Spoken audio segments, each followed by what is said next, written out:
Steelers release veteran RB and kick returner Patterson. Cordell Patterson announced his release by the Pittsburgh Steelers on Monday via social media, and the team made the release official a day later. Patterson's contract was terminated by the Steelers on Tuesday afternoon. He signed a $6 million contract before the 2024 season, with $1.9 million guaranteed. Patterson reunited with Steelers offensive coordinator Arthur Smith, his former head coach in Atlanta, but he failed to make an impact last season.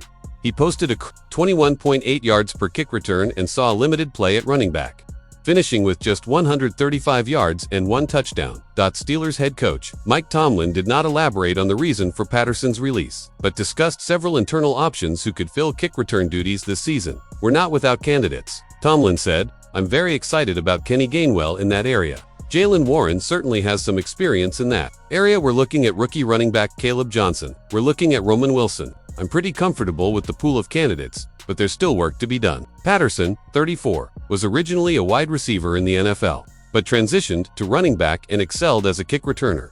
He scored 9 touchdowns on kick returns in his career with the Minnesota Vikings, New England Patriots, Chicago Bears, and Atlanta Falcons. In other moves, defensive tackle Dominic Davis, tight end Kevin Fuller, and running back Lou Nichols signed contracts.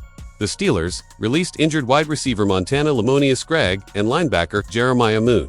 Tuesday was supposed to be the first padded practice of training camp, but it was canceled due to storms. The team will return to the field on Wednesday for what will now be its first padded practice.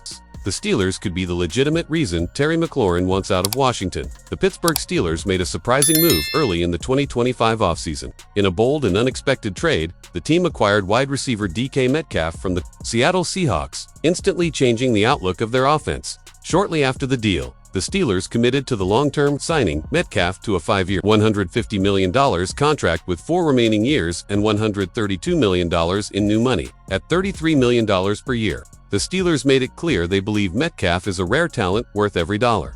While the Steelers were focused on boosting their offense, their move caused problems elsewhere in the NFL. The Washington Commanders now find themselves in a difficult position with their own star wide receiver, Terry McLaurin. During an appearance on the Pat McAfee Show on Monday, ESPN's Adam Schefter reported that McLaurin wants considerably more than the $33 million per year Metcalf was receiving in Pittsburgh.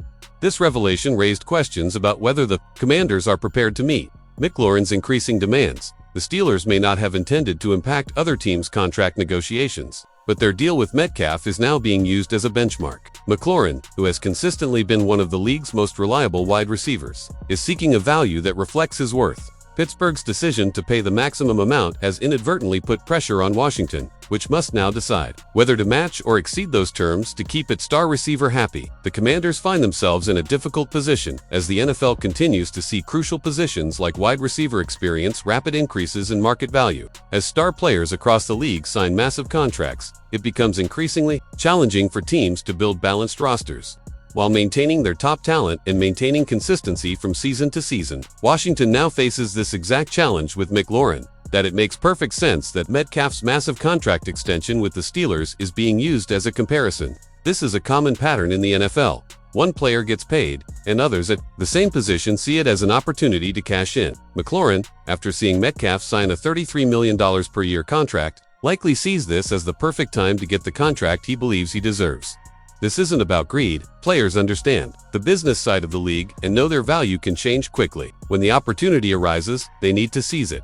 Steelers' Omar Khan has a chance to do something insane at wide receiver. The big question is whether McLaurin could become available if things remain stagnant in Washington. While the Steelers may seem like a possible destination, they're already heavily invested in Metcalf. Paying McLaurin even more than Metcalf would be incredibly difficult under the current financial structure. However, if General Manager Omar Khan could somehow make it work, it would completely change how the rest of the league views Pittsburgh heading into the 2025 season. For now, both sides appear to be stuck, and this uncertainty could eventually lead to McLaurin's name coming up in trade talks, even if his price tag is too high for Pittsburgh to realistically consider. While it's highly unlikely the Steelers will make another major move at wide receiver, Khan has demonstrated a willingness to be creative with the salary cap, so nothing can be completely ruled out. With proper cap manipulation, there's always a small chance something unexpected could happen. Although the idea of the Steelers giving McLaurin a higher salary than Metcalf certainly seems quite unlikely at this point.